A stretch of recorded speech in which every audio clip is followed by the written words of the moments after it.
یہ video protein پر ایک عام جائزہ ہے۔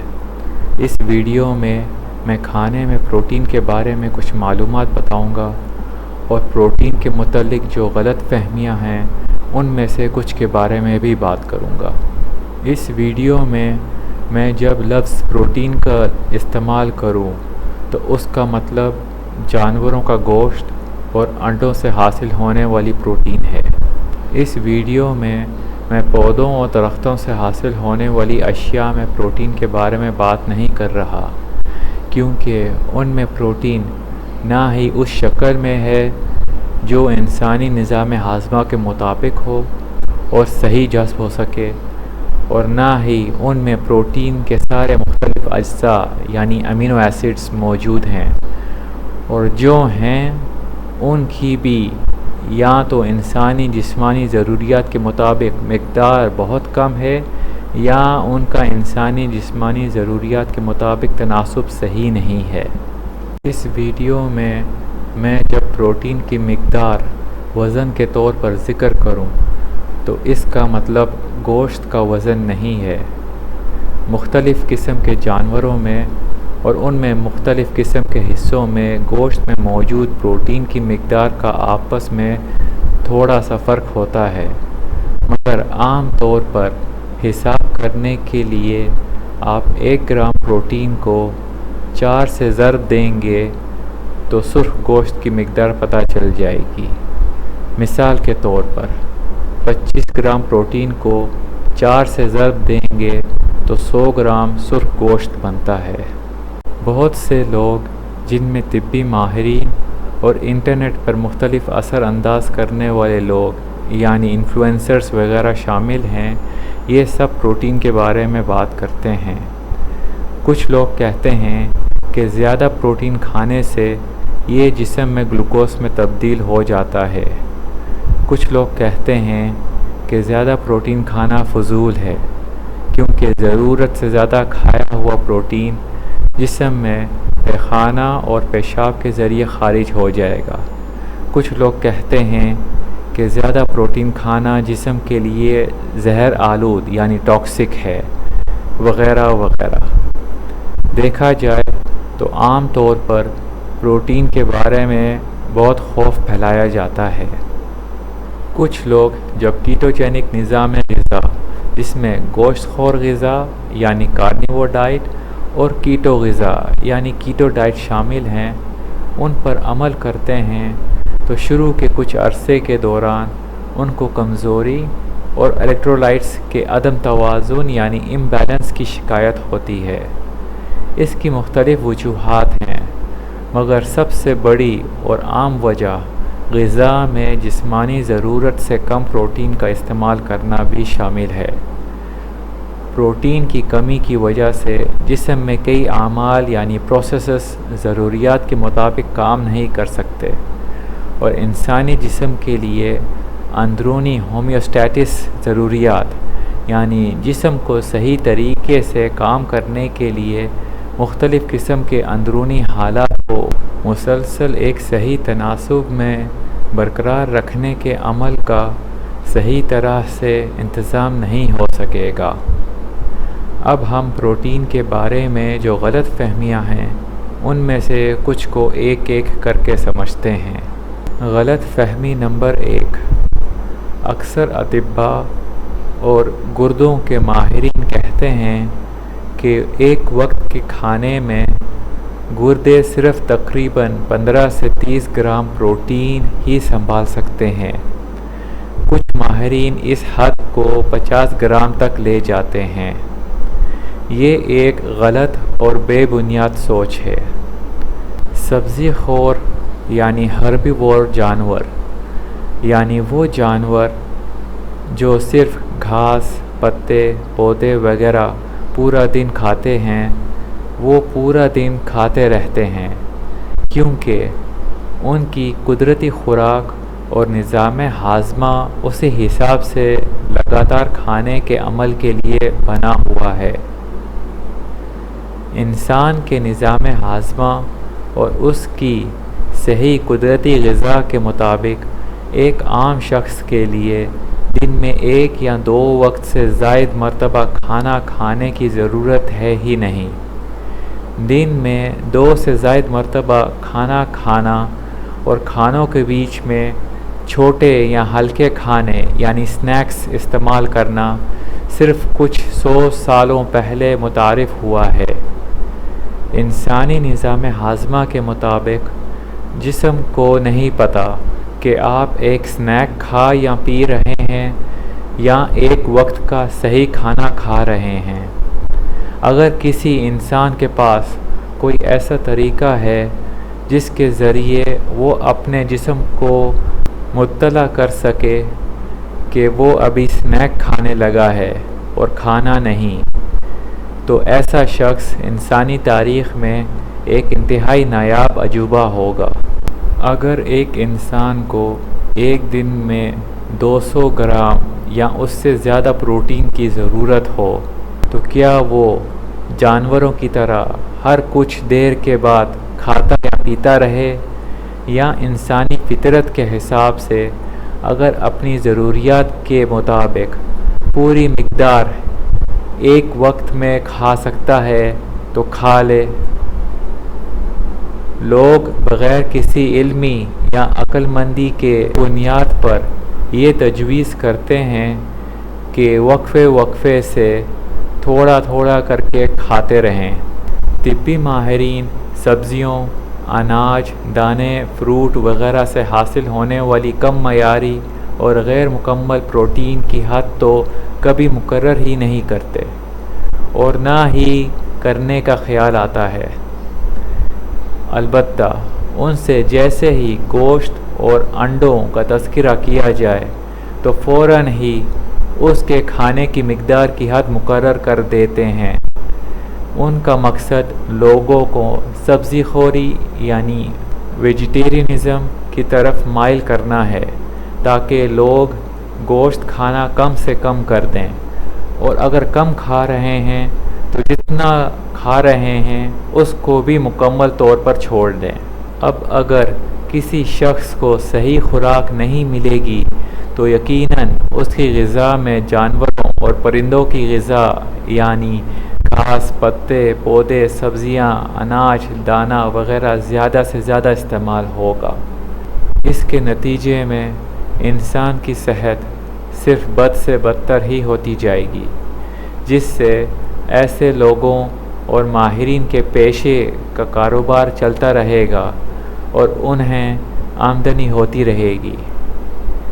اسی آڑ میں جم کے ماہرین بھی کہتے ہیں کہ ایک وقت میں ایک مخصوص مقدار کی پروٹین استعمال کریں، اور نشاستہ یعنی کاربوہائیڈریٹس جس کا اگر 1 گرام بھی منہ کے ذریعے جسم میں داخل ہو جائے تو جسم اسے زہر آلود یعنی ٹاکسک سمجھتا ہے، اس کا استعمال جتنا زیادہ کر سکے کریں تاکہ ان کے پروٹین پاؤڈر اور اس جیسے دوسرے زہریلے مواد کا کاروبار چلتا رہے اور آمدنی ہوتی رہے۔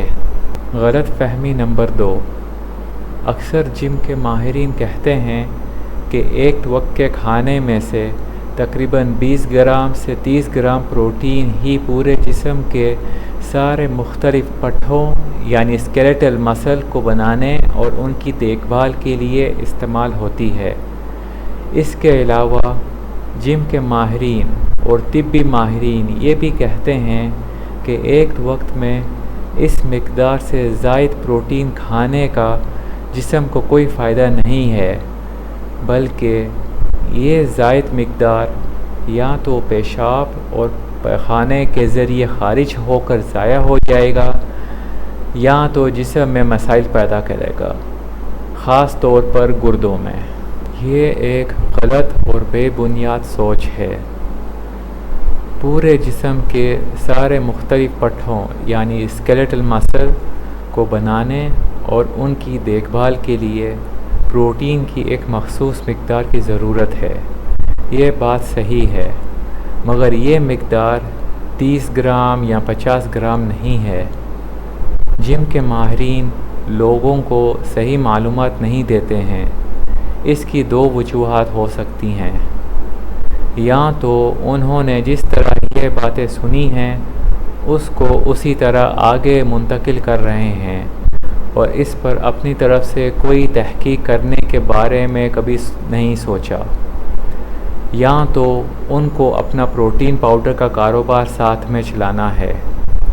سن 2013 میں ایک رپورٹ شائع ہوئی جس میں سے کچھ اہم نکات یہ ہیں: جسم میں پٹھوں کو بنانے اور ان کی دیکھ بھال کے لیے جسم میں پروٹین بنانے کا تناسب، جسے سائنسی زبان میں مسل پروٹین فریکشنل سنتھیٹک ریٹ کہتے ہیں، اس کو عروج پر پہنچنے کے لیے 20 سے 30 گرام پروٹین کی ضرورت ہوتی ہے۔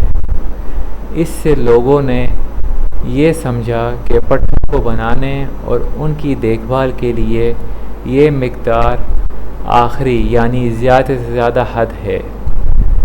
یہ سوچ صحیح نہیں ہے۔ ایک وقت کے کھانے میں پروٹین کے مقدار کی ایسی کوئی آخری یعنی زیادہ سے زیادہ حد نہیں ہے جس سے اگر تجاوز کیا جائے تو اس سے زائد مقدار کا جسم میں مثبت اثر نہ ہو۔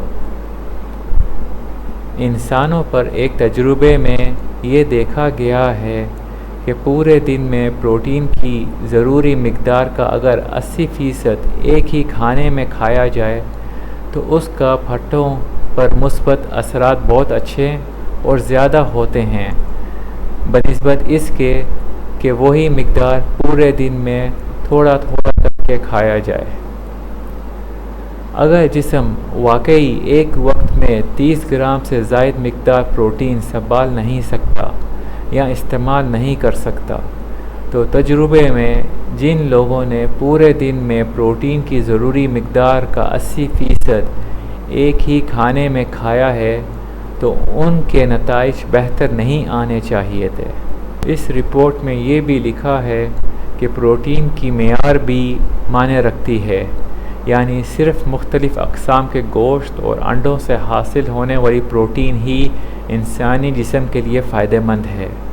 پھر سن 2023 میں کچھ سائنسدانوں نے انسانوں پر ایک تجربہ کیا اور اس کی نشر کی گئی رپورٹ میں سے کچھ اہم نکات یہ ہیں: اس بات پر یقین کرنا کہ کھانے کے بعد جسم میں پٹھوں کو بنانے اور ان کی دیکھ بھال کے عمل کو عروج پر پہنچنے کے لیے پروٹین کی مقدار کی آخری یعنی زیادہ سے زیادہ حد ہے، اور یہ کہ خوراک میں ایک مخصوص مقدار سے زیادہ یعنی اضافی پروٹین جسم میں ہونے والے کئی کیمیائی عمل کے دوران ضائع یعنی آکسیڈائز ہو جاتی ہے، یہ بے بنیاد ہے۔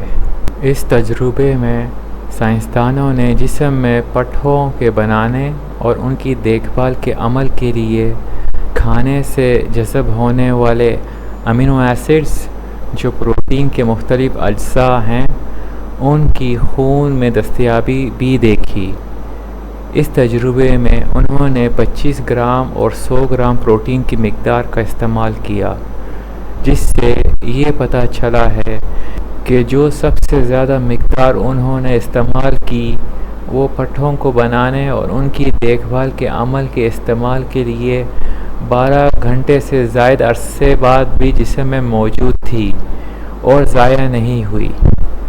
اس تجربے میں سائنسدانوں نے اس بات کو بھی غلط ثابت کیا ہے کہ جو عام طور پر لوگ سمجھتے ہیں کہ اگر ایک وقت میں ایک مخصوص مقدار سے زیادہ پروٹین کھائی جائے تو وہ ضائع ہو جاتی ہے، یعنی جتنی زیادہ پروٹین کی مقدار ایک وقت میں کھائی جائے گی تو ضائع ہونے یعنی آکسیڈائز ہونے والی پروٹین کا تناسب اتنا ہی بڑھتا جائے گا، اور یہ عمل ایک مرحلے پر پہنچ جائے گا کہ جب پروٹین ضائع ہونے کا تناسب بنسبت پروٹین استعمال ہونے کے تناسب سے بہت زیادہ ہو جائے گا۔ اس تجربے میں اس کے متعلق یہ دیکھا گیا ہے کہ ایک وقت میں جتنی زیادہ پروٹین استعمال کی جائے اس پروٹین کا جسم میں ضائع ہونے کا تناسب اتنا نہیں بڑھتا جتنا لوگ سمجھتے ہیں۔ ایک وقت میں زیادہ پروٹین کھانے سے ضائع یعنی آکسیڈائز ہونے والی پروٹین کی مقدار معمولی سی بڑھتی ہے جو تقریباً نہ ہونے کے برابر ہے۔ ان دونوں شائع کی گئی رپورٹوں کا خلاصہ یہ ہے کہ اگر آپ طبی اور جم کے ماہرین کے مقرر کردہ پروٹین کی مقدار سے جتنی بھی زیادہ مقدار ایک وقت میں استعمال کر لیں گے تو وہ اضافی مقدار ضائع نہیں ہوگی اور نہ ہی نقصان دہ ہے۔ میں ان دونوں شائع کی گئی رپورٹوں کا رابطہ نیچے ڈسکرپشن یعنی تفصیل والے خانے میں بھی دے دوں گا تاکہ اگر آپ کو اس کو پڑھنے میں دلچسپی ہے تو پڑھ لیں۔ غلط فہمی نمبر 3، پروٹین جسم میں گلوکوز اور انسولین کی مقدار کو بڑھاتا ہے۔ اب میں اس کو سمجھانے کی کوشش کرتا ہوں۔ انسولین ایک دو دھاری تلوار کی طرح ہے، اگر جسم میں اس کی مقدار زیادہ ہو جائے تو جسم کے لیے نقصان دہ ہے، اگر کم ہو جائے تو پھر بھی نقصان دہ ہے۔ پروٹین خون میں گلوکوز کو بڑھاتا ہے جس کے نتیجے میں انسولین بھی بڑھتی ہے اور یہ صحیح بات ہے، لیکن پروٹین خون میں گلوکوز اور انسولین کو اس طرح آسمان تک نہیں بڑھاتا اور پھر گراتا جس طرح نشاستہ یعنی کاربوہائیڈریٹس کی وجہ سے تیزی سے بڑھتی اور گرتی ہے۔ اگر کوئی ڈائبٹیز کا مریض ہے اور وہ گوشت کھائے تو اس کے خون میں گلوکوز کی مقدار ایک ایسے شخص کے جس کو ابھی ڈائبٹیز تشخیص نہیں ہوئی اس سے زیادہ ہی آئے گی، کیونکہ جسم اس بات کا عادی ہو چکا ہے کہ اس بندے نے منہ میں زیادہ تر تو نشاستہ ہی پھینکنا ہے۔ لیکن اگر یہی ڈائبٹیز کا مریض نشاستہ کا مکمل طور پر اجتناب کرے اور صرف گوشت کھائے تو کچھ عرصے بعد اس کے جسم میں گلوکوز اور انسولین پہلے کی طرح نہیں بڑھتی اور آہستہ آہستہ اس کے بڑھنے کا تناسب ایک صحیح قدرتی تناسب سے تجاوز نہیں کرے گا۔ غلط فہمی نمبر 2 میں نے جس تجربے کا ذکر کیا ہے اس میں سائنسدانوں نے خون میں گلوکوز اور انسولین اور پروٹین کے اجزاء یعنی امینو ایسڈز کی مقدار کا معائنہ کیا۔ اس تجربے میں 25 گرام پروٹین لینے والوں میں اور 100 گرام پروٹین لینے والوں میں گلوکوز اور انسولین کی مقدار میں ناقابل ذکر فرق یعنی فرق نہ ہونے کے برابر نظر آیا ہے۔ ترسیم بی گلوکوز کے متعلق ہے اور ترسیم سی انسولین کے متعلق ہے۔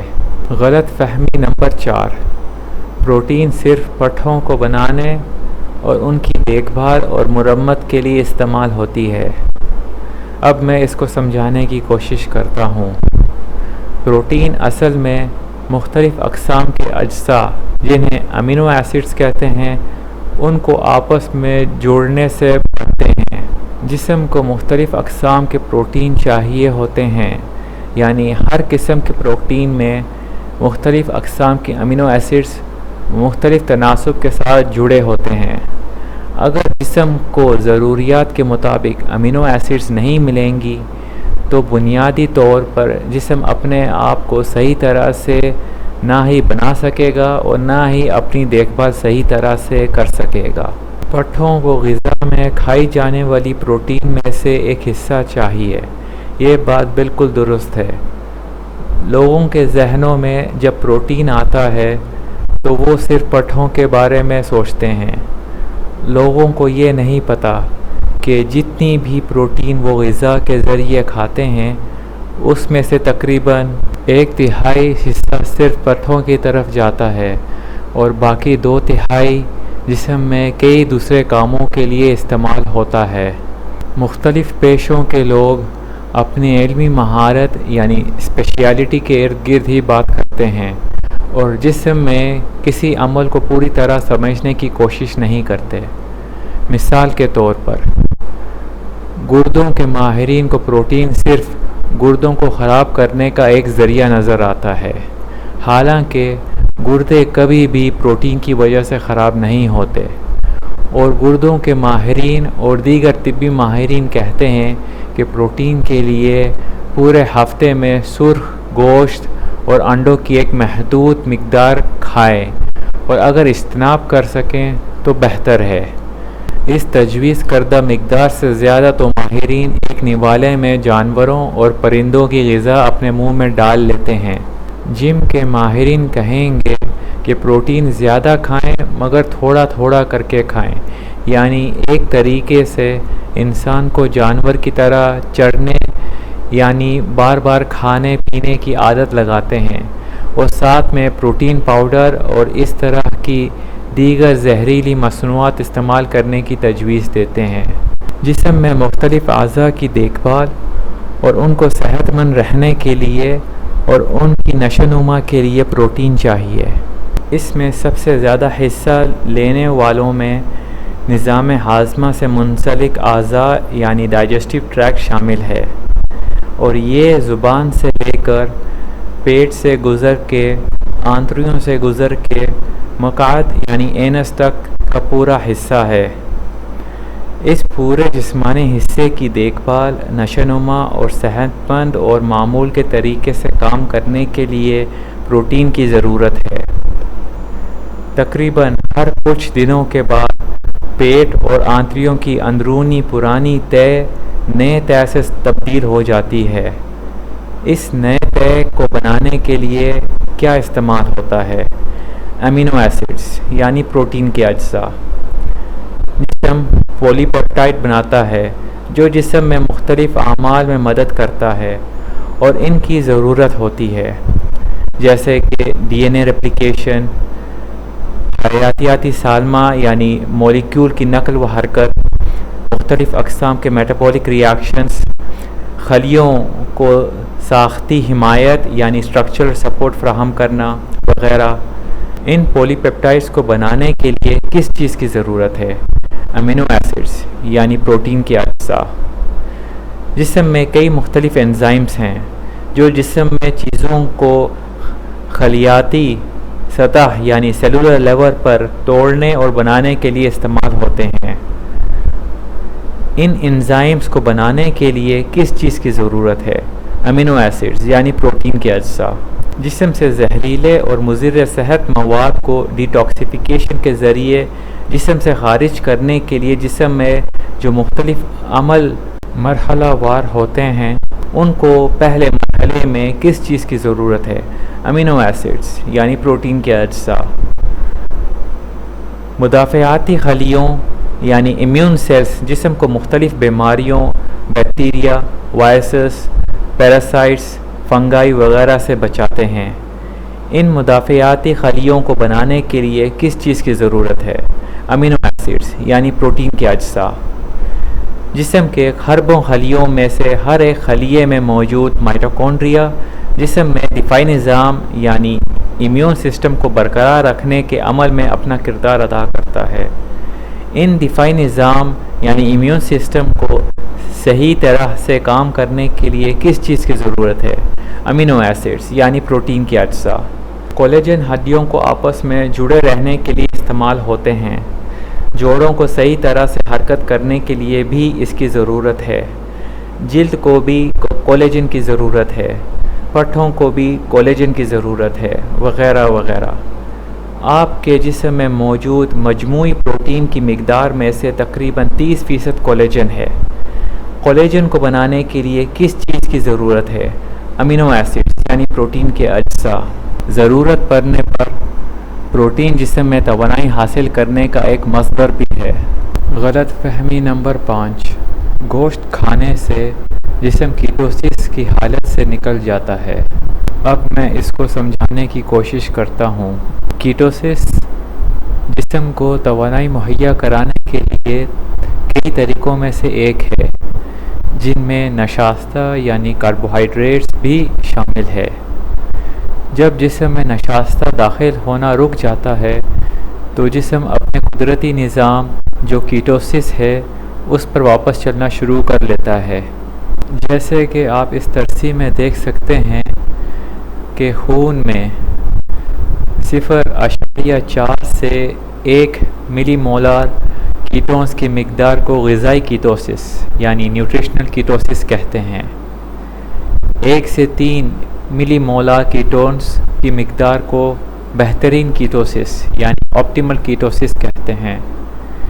3 سے اوپر ملی مولا کیٹونز کی مقدار کو معالجیاتی کیٹوسس یعنی تھراپیوٹک کیٹوسس کہتے ہیں۔ کیٹوجینک غذا ایک ایسی غذا کو کہتے ہیں جس میں نشاستہ کا استعمال 20 گرام یا اس سے کم کر دیا جائے۔ کیٹوجینک غذا کی 2 قسمیں ہیں، ایک کیٹو اور دوسری گوشت خور غذا یعنی کارنیور ڈائٹ۔ اکثر کیٹو کرنے والوں کو یہ نہیں پتہ کہ گوشت خور غذا بھی حقیقت میں کیٹوجینک غذا ہے۔ کیٹوجینک غذا میں عمومی طور پر ایک اور کچھ حالات میں 2 مرتبہ سے زیادہ کھانا نہیں کھایا جاتا۔ اس کے نتیجے میں یہ ہوتا ہے کہ کھانے کے کچھ گھنٹوں کے بعد جسم کیٹونز بنانا شروع کر دیتا ہے، یعنی کیٹوسس کی حالت میں جانا شروع ہو جاتا ہے۔ جیسے وقت گزرتا ہے ویسے ہی جسم میں کیٹونز کی مقدار ایک مخصوص حد تک بڑھتی رہتی ہے۔ یہ عمل اس وقت تک چلتا رہتا ہے جب تک آپ کچھ کھا یا پی نہ لیں۔ جب آپ کسی بھی قسم کی غذا چاہے وہ کیٹوجینک ہو یا غیر کیٹوجینک ہو اس کو کھانے کے بعد آپ کے جسم میں کیٹونز نہ ہونے کے برابر ہوتے ہیں، اور یہ ایک قدرتی عمل ہے۔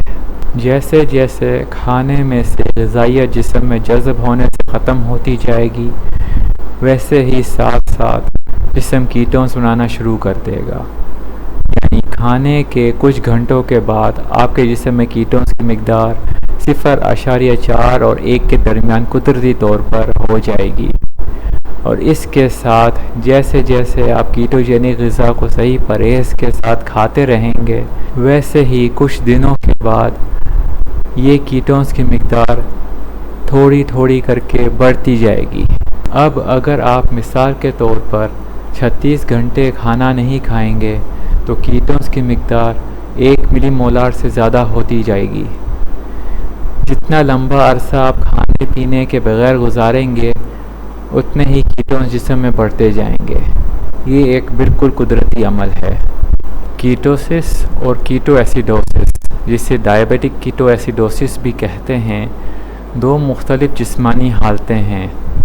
کیٹوسس کی حالت میں خون میں گلوکوز کی مقدار کم ہوتی ہے اور ایک سطح پر برقرار رہتی ہے، اور اس کے ساتھ جسم کیٹونز بنا رہا ہوتا ہے۔ اس کے برعکس کیٹو ایسیڈوسس کی حالت میں خون میں گلوکوز کی مقدار زیادہ ہوتی ہے اور بڑھتی رہتی ہے، اور اس کے ساتھ جسم کیٹونز بنا رہا ہوتا ہے۔ کیٹوسس جسم کے لیے نقصان دہ نہیں ہے، لیکن کیٹو ایسیڈوسس نقصان دہ ہے اور اس سے موت بھی واقع ہو سکتی ہے۔ اکثر طبی ماہرین اور غذائی ماہرین کو کیٹوسس اور کیٹو ایسیڈوسس یعنی ڈائبیٹک کیٹو ایسیڈوسس کے مابین اس فرق کے بارے میں علم نہیں۔ اکثر کیٹو کرنے والے حضرات جب دیکھتے ہیں کہ کھانے کے بعد ان کے خون میں کیٹونز نہیں ہیں تو ان کو پریشانی ہو جاتی ہے کہ کھانا کھانے کی وجہ سے ان کے جسم میں کیٹونز بننا رک گئے ہیں۔ جسم قدرتی طور پر ہر ہفتے کے 7 دن 24 گھنٹے کے لیے کیٹوسس میں رہنے کے لیے نہیں بنا ہوا ہے۔ دن میں 1-2 بار جسم کو کیٹوسس سے باہر لانا ایک قدرتی اور صحت مند عمل ہے۔ اب لوگ جیسے جیسے پوری پرہیز کے ساتھ گوشت خور غذا یعنی کارنیور ڈائٹ یا کیٹو غذا کو صحیح طریقے سے کھا کے کرتے جائیں گے تو آہستہ آہستہ آپ دیکھیں گے کہ مثال کے طور پر کیٹو شروع کرنے کے 3 یا 4 ہفتوں کے بعد کھانے کے 18 یا 20 گھنٹوں کے بعد کیٹون میٹر پر آپ کے خون میں کیٹونز کی جو مقدار ہے وہ کچھ مہینوں کے بعد کم ہونی شروع ہو جائے گی۔ اس کی وجہ میں آپ کو آسان الفاظ میں سمجھانے کی کوشش کرتا ہوں۔ سب سے پہلے ہم نے غیر صحت مند غذا یعنی عام غذا یا سٹینڈرڈ ڈائٹ کھا کے جسم کو کیٹون بنانے کے قدرتی عمل کو بہت عرصے سے روکا ہوا ہے۔ غیر صحت مند غذا کھانے کی صورت میں جسم کو کیٹونز بنانے کی ضرورت نہیں ہے، تو قدرتی طور پر کیٹونز استعمال کرنے کے نظام کو بھی جسم بند کر دیتا ہے۔ اب جب آپ کیٹو غذا کھانا شروع کرتے ہیں تو شروع میں آپ کے خون میں کیٹونز کی مقدار زیادہ ہوگی، اور اس کی وجہ یہ ہے کہ جسم نے ابھی کیٹونز بنانا شروع تو کر لیا ہے، مگر کیٹونز کو استعمال کرنے کا نظام ابھی بھی بند ہے، یا اس نظام نے ابھی پوری طرح سے صحیح طریقے سے کام کرنا شروع نہیں کیا ہے، اور آہستہ آہستہ ضرورت کے حساب سے کیٹونز کے استعمال کو زیادہ کرتا جائے گا۔ خون میں کیٹونز کی مقدار کا زیادہ ہونے کی دو وجوہات ہیں، یا تو جسم ضرورت سے زیادہ کیٹونز بنا رہا ہے، یا تو جسم کیٹونز کو صحیح طریقے سے استعمال نہیں کر پا رہا۔ جیسے جیسے کیٹو غذا پر وقت گزرتا جاتا ہے، ویسے ہی خون میں کیٹونز کی مقدار کم ہوتی جاتی ہے۔ اس کا مطلب یہ نہیں کہ آپ کا جسم کیٹونز کم بنا رہا ہے، بلکہ جسم حسب ضرورت کیٹونز بنا رہا ہے، اور جتنی بنا رہا ہے اس کو مؤثر طریقے سے استعمال کر رہا ہے، یعنی خون میں پھر اس کی گردش کم ہوتی ہے۔ آپ کے خون میں کیٹونز کی مقدار 0.4 سے اوپر لیکن 3 سے نیچے ہے تو یہ پریشانی والی کوئی بات نہیں، بشرطے کہ آپ صحیح کھانا کھا رہے ہیں اور کوئی بد پرہیزی نہیں کر رہے ہیں۔ میں نے گوشت خور غذا یعنی کارنیور ڈائٹ سے پہلے 2.5 سال کیٹو غذا کا استعمال کیا ہے، اور ان 2.5 سالوں میں نے صرف آخری کچھ ہفتوں کے دوران کیٹون میٹر خریدا اور استعمال کیا۔ اب جب لوگ دنیا کے نامور کیٹو کے متعلق اثر انداز کرنے والے لوگ یعنی انفلوئنسرز کی ویڈیوز دیکھ کر کیٹو غذا کا استعمال کرتے ہیں اور ان کی دی گئی معلومات کے حساب سے گوشت کی مقدار بنسبت سیلڈ سبزیوں کے کم رکھتے ہیں، ان کا بنسبت گوشت خور غذا کرنے والوں کے خون میں شروع کے دنوں میں کیٹونز کی مقدار زیادہ ہوگی، کیونکہ وہ ضرورت سے بہت کم پروٹین کھا رہے ہوتے ہیں اور حد سے زیادہ سیلڈ سبزیاں کھا رہے ہیں۔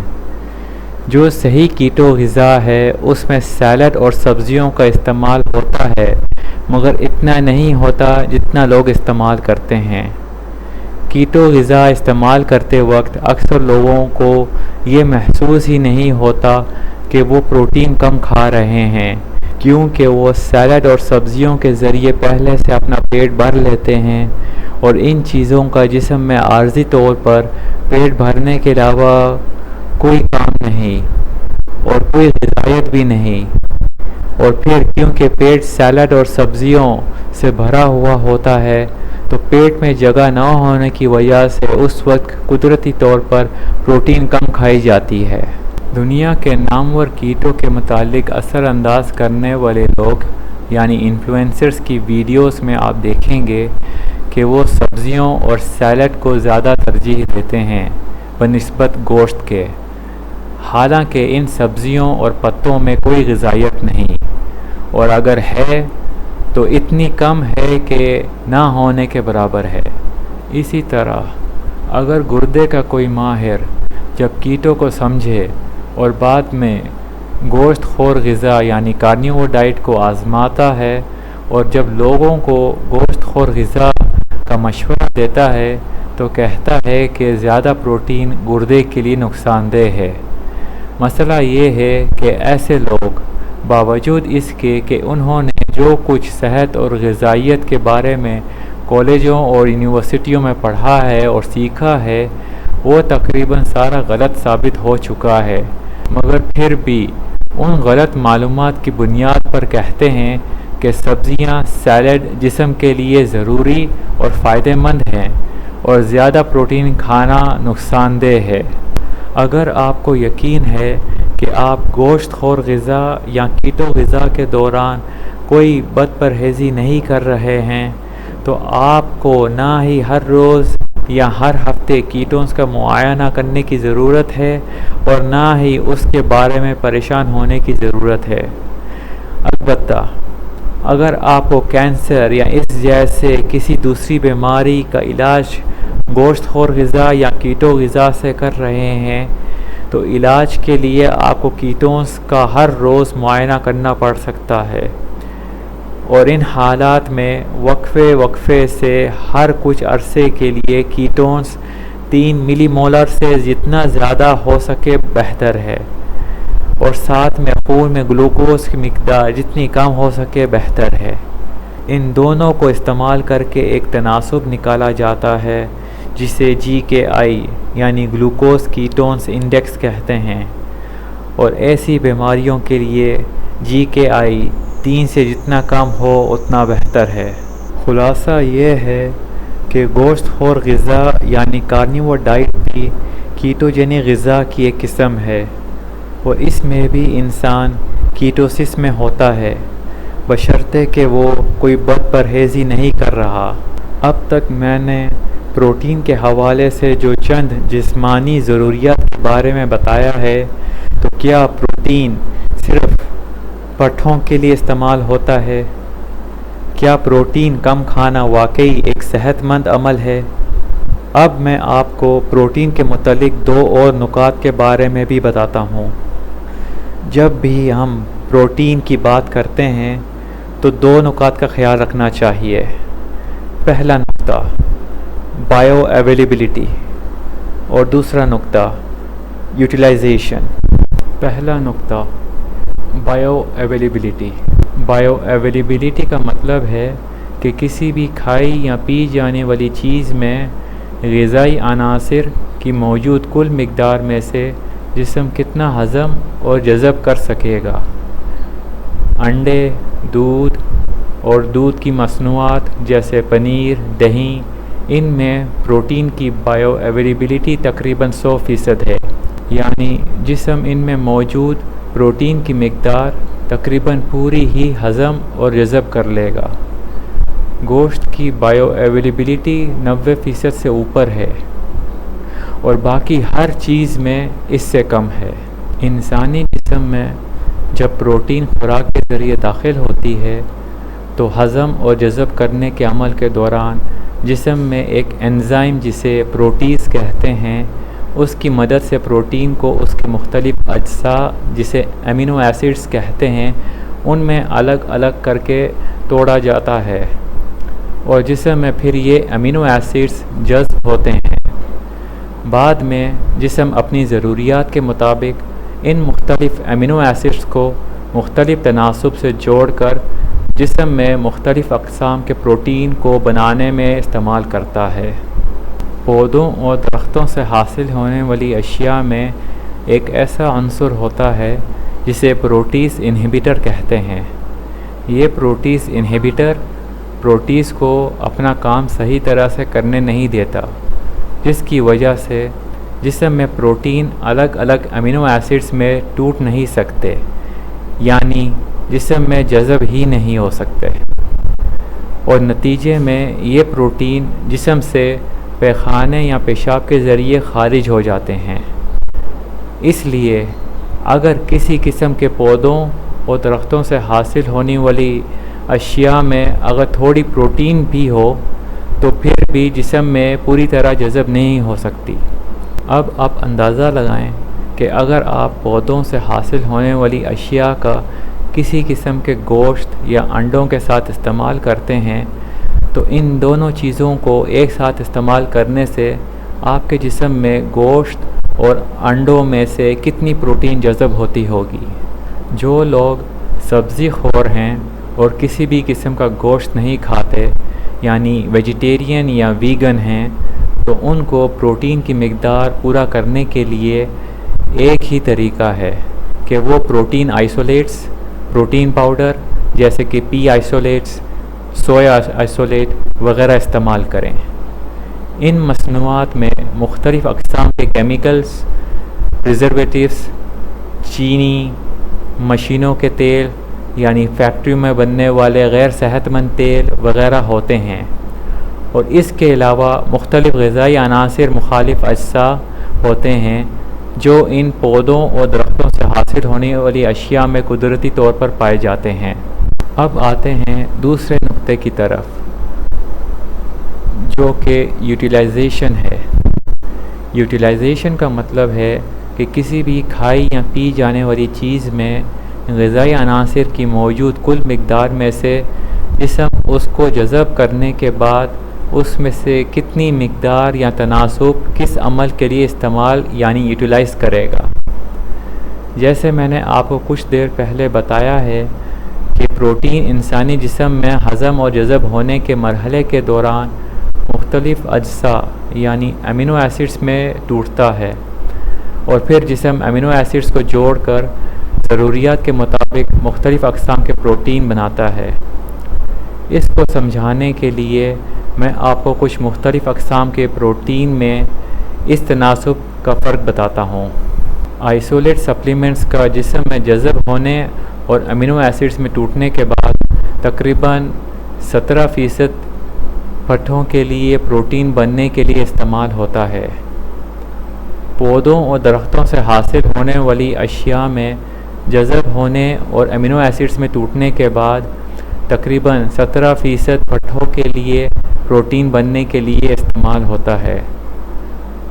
انڈے کی سفیدی جذب ہونے اور امینو ایسڈز میں ٹوٹنے کے بعد تقریباً 17% پٹھوں کے لیے پروٹین بننے کے لیے استعمال ہوتا ہے۔ ایک پورا انڈا جذب ہونے اور امینو ایسڈز میں ٹوٹنے کے بعد تقریباً 47% پٹھوں کے لیے پروٹین بننے کے لیے استعمال ہوتا ہے۔ گوشت جذب ہونے اور امینو ایسڈز میں ٹوٹنے کے بعد تقریباً 32% پٹھوں کے لیے پروٹین بننے کے لیے استعمال ہوتا ہے۔ گوشت اور انڈوں میں بقیہ امینو ایسڈز کی مقدار جسم میں مختلف اعمال کے لیے اور مختلف اعضاء کی دیکھ بھال وغیرہ کے لیے استعمال ہوتے ہیں۔ ان سب معلومات کو سننے کے بعد آپ کو اس بات کی سمجھ آ گئی ہوگی کہ آپ جتنی بھی پروٹین کھائیں گے وہ نہ تو ضائع ہوگی اور نہ ہی نقصان دہ ہے۔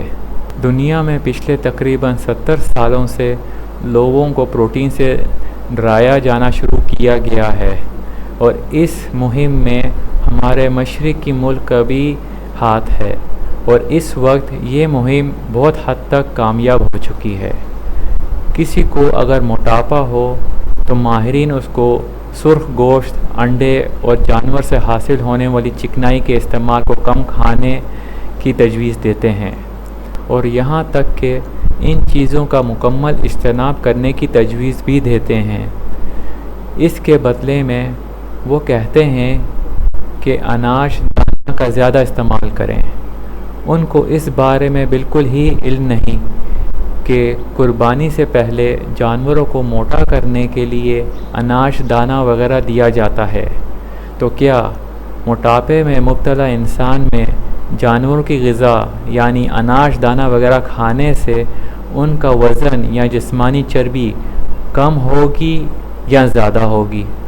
گردوں کے امراض میں مبتلا لوگوں کو مشورہ دیا جاتا ہے کہ پروٹین سے مکمل پرہیز کریں، کیونکہ پروٹین زیادہ کھانے کی وجہ سے ہی گردے خراب ہو گئے ہیں۔ کیا جو چیز جسم کے مختلف اعضاء کی دیکھ بھال اور ان کو صحت مند رکھنے کے لیے اور ان کی نشو و نما کے لیے ضروری ہے وہ نقصان دہ ہو سکتی ہے؟ مسئلہ پروٹین کی وجہ سے نہیں ہے، بلکہ پروٹین کے ساتھ جو نشاستہ یعنی کاربوہائیڈریٹس اور فرکٹوز استعمال ہوا ہے وہ اصل وجہ ہے۔ اور نام نہاد پڑھے لکھے ماہرین لا علمی میں گردے خراب ہونے کے بعد وہی چیزیں کھانے کی تجویز دیتے ہیں جو اصل میں گردوں کو خراب کرتی ہے۔ جیسے کہ آپ کو شروع میں بتایا ہے کہ جسم کے مختلف اعضاء کی دیکھ بھال اور نشو و نما کے لیے جسم کو پروٹین کی ضرورت ہے، تو کیا پروٹین کو ختم یا کم کرنے سے گردے صحیح ہو جائیں گے؟ بالکل نہیں۔ اس کے برعکس، اگر آپ اپنی غذا میں پروٹین کا استعمال رکھیں گے اور نشاستہ یعنی کاربوہائیڈریٹس کا استعمال بالکل ختم کر دیں گے تو پہلے سے بیمار گردوں میں یا تو بیماری بڑھنا آہستہ ہو جائے گی یا گردے صحت یاب ہونا شروع ہو جائیں گے۔ طبی ماہرین کہتے ہیں کہ سبزیاں، سیلڈ وغیرہ زیادہ کھائیں اور سرخ گوشت جتنا کم کھائیں گے اتنا ہی بہتر ہے، کیونکہ وہ سمجھتے ہیں کہ انسانی نظام ہاضمہ گائیں، بھینس، بکری وغیرہ کی طرح ہے، جو گھاس پتے وغیرہ کھا کے اس کو پروٹین میں تبدیل کر سکتا ہے۔ یہ انسانی جسم میں بالکل ممکن ہی نہیں۔ کوئی بھی شخص جسم کی ضروریات سے زیادہ پروٹین نہیں کھا سکتا، چاہے وہ جتنی بھی کوشش کر لے۔ اس کے برعکس نشاستہ یعنی کاربوہائیڈریٹس اور ریشہ یعنی فائبر آپ کا پیٹ وقتی طور پر بھر دے گی، لیکن آپ کی بھوک کبھی نہیں مٹے گی اور آپ کو بار بار بھوک لگنے کا سبب بنتی ہے۔ ایک وقت میں طبی ماہرین کی مقررہ پروٹین مقدار سے زیادہ کھانے سے یہ ہوتا ہے کہ جسم اس کو پوری طرح سے اور صحیح طریقے سے ہضم اور جذب کرے گا۔ ایک وقت میں 50 گرام یا 250 گرام پروٹین کھانے میں صرف یہ فرق ہے کہ ایک وقت میں 50 گرام پروٹین کھانے کے بعد اس کو ہضم اور جذب ہونے کے لیے مثال کے طور پر اگر 2 گھنٹے چاہیے، تو ایک وقت میں 250 گرام پروٹین کھانے کے بعد اس کو ہضم اور جذب ہونے کے لیے 4 سے 5 گھنٹے چاہیے۔ 250 گرام پروٹین کا جسم میں ہضم اور جذب ہونے کے عمل کے دوران بھوک کا احساس بھی نہیں آتا، کیونکہ جسم کھائی ہوئی پروٹین کو ہضم اور جذب کرنے میں مصروف ہے اور اسے فی الحال مزید پروٹین کی طلب نہیں ہے۔ اگر آپ ہر دوسرے دن 50 گرام یا اس سے بھی کم پروٹین کھاتے ہیں، مگر ساتھ میں نشاستہ یعنی کاربوہائیڈریٹس اور فرکٹوز کا بھی برابر استعمال کر رہے ہیں، تو یہ کچھ عرصے کے بعد آپ کے لیے نقصان دہ ثابت ہوگا۔ مگر اگر آپ 250 گرام یا اس سے بھی زیادہ پروٹین ہر روز ایک وقت میں کھا لیں اور نشاستہ اور فرکٹوز کا استعمال صفر کر دیں، تو یہ 250 گرام پروٹین آپ کو کبھی نقصان نہیں دے گا۔ انسانی غذا سے پروٹین اور چکنائی، ان میں سے کسی ایک چیز کو بھی آپ اپنی غذا سے نکال دیں گے تو جسم کچھ عرصے کے بعد بیمار ہونا شروع ہو جائے گا۔ پروٹین اور چکنائی انسانی صحت کے لیے انتہائی ضروری ہے، مگر نشاستہ یعنی کاربوہائیڈریٹس خوراک کے ذریعے لینا انسان کے لیے نہ ہی بالکل غیر ضروری ہے، بلکہ چاہے آپ جتنی تھوڑی مقدار استعمال کریں وہ نقصان دہ ہی ہے۔ اب آپ کو سمجھ آ گیا ہوگا کہ میں اپنی ہر ویڈیو کے آخر میں یہ کیوں کہتا ہوں کہ صحیح کھائیں، کم نہ کھائیں۔